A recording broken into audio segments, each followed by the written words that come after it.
Sabe, uma das grandes dificuldades quando falamos do cuidado ao luto é olhar para o luto como um problema a ser resolvido, como algo que precisa ser superado, como uma dor que precisa ter fim.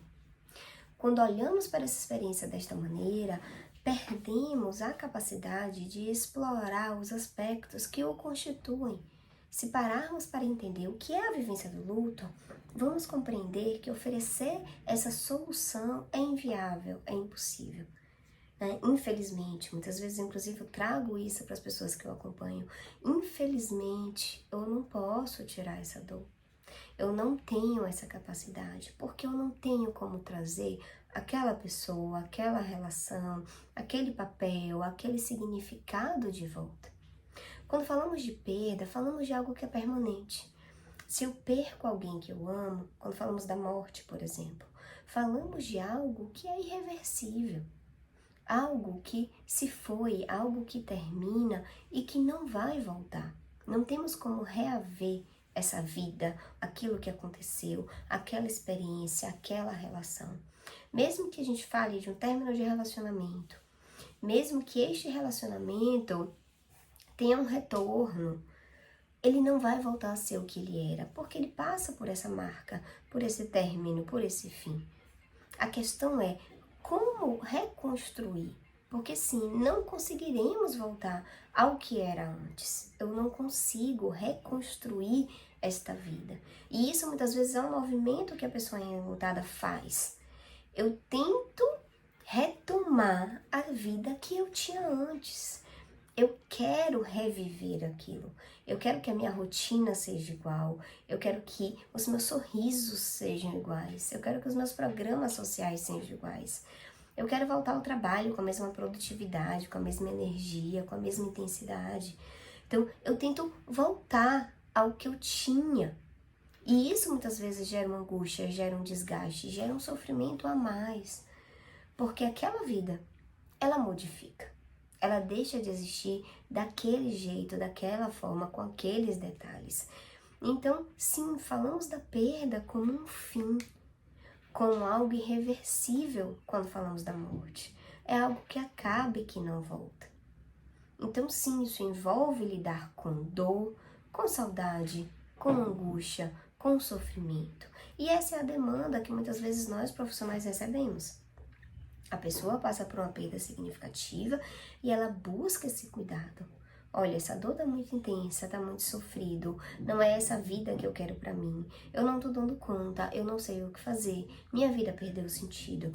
São questões que escutamos com frequência na clínica, nos hospitais, muitas vezes no contexto escolar também, organizacional, quando chega uma demanda de alguém que vivenciou uma perda e que, por exemplo, quando eu falo de organizações, que está com dificuldade ali de manter uma produtividade, um ritmo de trabalho.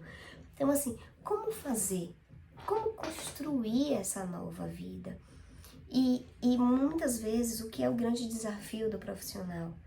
A pessoa enlutada chega buscando essa superação, chega buscando esse fim da dor, esse fim do sofrimento.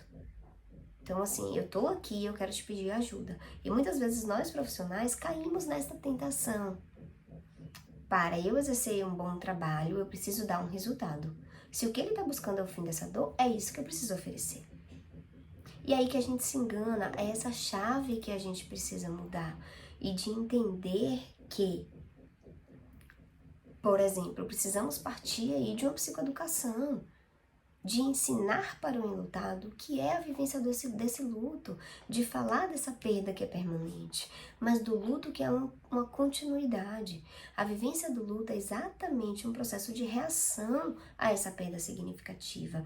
Então, como é que eu vou reagir e lidar com essa ausência ao me deparar com ela diariamente? O luto se modifica, essa dor não vai ficar intensa para sempre. Ela vai se modificar, ela vai encontrar um lugar de acomodação, ela vai encontrar novos significados, a vida vai encontrar novos significados. E este enlutado, ele vai construindo novas maneiras de viver, novas maneiras de dar sentido, novas maneiras de lidar com esse vazio que a perda deixa. Então, por isso que falamos do luto como algo que envolve uma continuidade. A gente pode falar, por exemplo, né, desta metáfora do luto como o movimento do mar, são ondas que vão, que vêm e vão, que muitas vezes vêm de uma maneira muito agressiva e devastadora, e às vezes vem naquela, como é que se chama, marola, né, aquela onda bem fraquinha, bem tranquila, mas que chega, né, que molha, que opa, mostra, olha, eu tô aqui, a saudade chegou, tá difícil, hoje eu estou lembrando mais. Acordei, liguei aqui o som e tocou aquela música e vieram todas as lembranças daquele momento, daquele dia, daquela saudade. Então, por isso que falamos dessa continuidade, porque a relação que tivemos com a pessoa que morreu, com o emprego, com o relacionamento, essa relação ela fica introjetada. Eu entendo muito que somos seres relacionais. Nós nos constituímos a partir da relação com outras pessoas, com outros objetos, com questões simbólicas. E é a partir daí que eu vou construir, por exemplo, a minha identidade. Quem eu sou, o que que eu gosto, o que que me faz feliz, o que que me deixa triste, o que que me motiva, o que que me faz seguir, o que que me faz parar. E isso é construído também a partir das relações. Então, tudo que eu vivi com aquela pessoa, com aquele trabalho, com aquela relação, permanece em mim de alguma maneira, como aprendizado, como uma forma de reagir. E vem nas lembranças, numa música, numa comida, no exercício de determinado papel social, no trabalho, enfim, em todas as áreas da nossa vida. E nós iremos lidar com este contato para sempre. Então, por isso que falamos da perda como algo que é permanente, mas do luto, né, e que é um fim, e do luto enquanto uma continuidade. Porque sim, a perda foi ali e acabou, mas você vai lidar com o contato com essa perda, com as reações com essa perda para o resto da vida. E sim, a ideia não é que seja na mesma intensidade, não é que seja com a mesma dor, com o mesmo sofrimento. A ideia é que a gente possa atribuir novos significados para essa experiência e que a gente possa encontrar maneiras mais adaptativas para poder viver essa nova vida que se coloca. E esse é o nosso papel enquanto profissional. É ajudar a construir esses caminhos, a trilhar esses caminhos, a iluminar esses caminhos. Porque sim, a caminhada é do enlutado e somente do enlutado.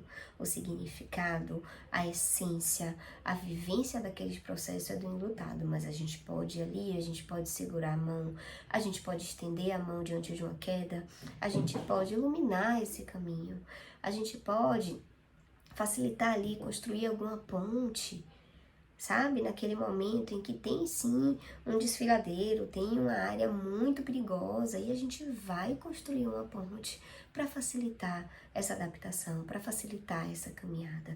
E esse é o nosso papel, que muitas vezes começa pela psicoeducação.